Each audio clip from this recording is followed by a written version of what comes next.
የተወለዱት ግንቦት 21 1929 ዓ.ም በወሎ ክፍለ ሀገር ለጋምቦ ወረዳ ገነቴ መንደር ነው። ገና በለጋ ዕድሜ የእውቀት ፍቅር በልባቸው ሰርጾ ከአባታቸው ፈቃድ ተቀብለው የእስልምናን እውቀት ፍለጋ ጀመሩ። ከ50 ዓመታት በፊት ወደ አዲስ አበባ የመጡት መምህራቸውን ወይንም ኡስታዛቸውን ፍለጋ ነበር። መምህራቸው ሐጂ መሐመድ ሳኒ ሐቢብ እውቀታቸው ሌሎችን ለማስተማር በቂ መሆኑን ተገንዝበው በአንዋር መስጂድና በመስጂድ ኑር እንዲያስተምሩ መድቧቸው ነበር። ከ50 በላይ ሃይማኖታዊ መጽሐፍትን ጽፈዋል። ቅዱስ ቁርአንን ተርጉመዋል። በአዲስ አበባ ቆይታቸው ቅዱስ ቁርአንን ከ300 ጊዜ በላይ በትርጉም አስተምረዋል። በኢትዮጵያ ውስጥ የተፈጠሩ በርካታ ሃይማኖታዊ አለመግባባቶችን በመፍታት ስማቸው ይጠራል። በደርግ ዘመን የኢትዮጵያ እስልምና ጉዳዮች ምክር ቤትን ከመሰረቱ መካከል አንዱ ነበሩ።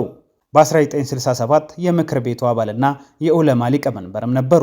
ከመጋቢት 2010 እስከ ግንቦት 2014 ዓ.ም የኢትዮጵያ እስልምና ጉዳዮች ጠቅላይ ምክር ቤትን በፕሬዝዳንትነት መርተዋል። እኚህ ታላቅ የሀገርና የሃይማኖት አባት ለዘመናት ላበረከቱት አስተዋጽኦ ምስጋና ይገባቸዋል። ሙፍቲ ሐጂ ዑመር ኢድሪስ ለብዙዎቻችን የሙስሊም አባት ብቻ ሳይሆኑ የመላ ኢትዮጵያውያን አባት ሆነው ሊቀረጹብን የቻሉት ከመንፈሳዊ አባት የሚጠበቀውን ሐቀኝነት ስለተላበሱ ነው። እሳቸው ሙስሊሙን ወይም ክርስቲያኑን ለማስደሰት ብለው ሲናገሩ አልሰማሁም። ከኛ ከፍ ብለው ሲናገሩ ግን ሰምተናል። በኮሮና ጊዜ የኦርቶዶክስ ቤተ ክርስቲያን ጸሎት ካደረገች በኋላ የእስልምና ሃይማኖትን ጸሎት አድርጉ በተባሉ ጊዜ ጸሎቱማ ካሁን በፊት ተደረገ ያሉ ጊዜ ነበር የእርሳቸው የብቃት ደረጃ በአደባባይ የተገለጸው። ወደ ልዕለ ሰብ የሚያድግ ሰው እንዲህ ያደርገዋል።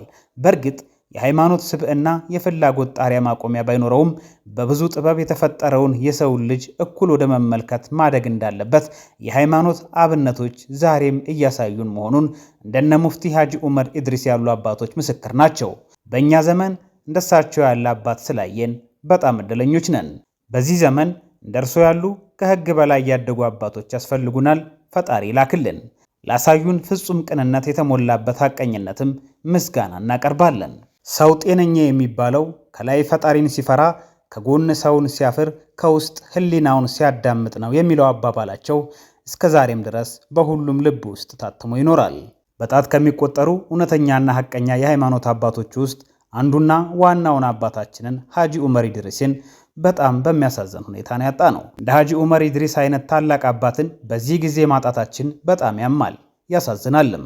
ሀገራችን እንደሳቸው አይነት አባቶችን በጣም በምትፈልግበት ጊዜ እሳቸውን ደግሞ ማጣታችን ለመላው ኢትዮጵያውያን በሙሉ መራር ሐዘን ነው። በዚህ ጊዜ ጥለውን መሄዳቸው ለኛ ለሁላችንም መጥፎ ዜና ነው። ሁላችንም የምንሰማውና የምንተማመንበት እውነተኛና ሐቀኛ አባት በጣም ያስፈልገን ነበር። ሐጂ ዑመር ኢድሪስ በሁሉም ሃይማኖት ተከታዮች ዘንድ እጅግ የሚወደዱና የሚከበሩ እንዲሁም ቃላቸውን በሁሉም ዘንድ የሚሰሙና የሚደመጡ ታላቅና ተወዳጅ አባት ነበሩ። ሁላችንም ተስማምተን አንድ ላይ የወደድነው እንደርሱ ያለ የሃይማኖት አባት በእኛ ዕድሜ አላየንምና እናመሰግነዎታለን። ፈጣሪ ነፍሶትን በአጸደ ገነት ያኑርልን።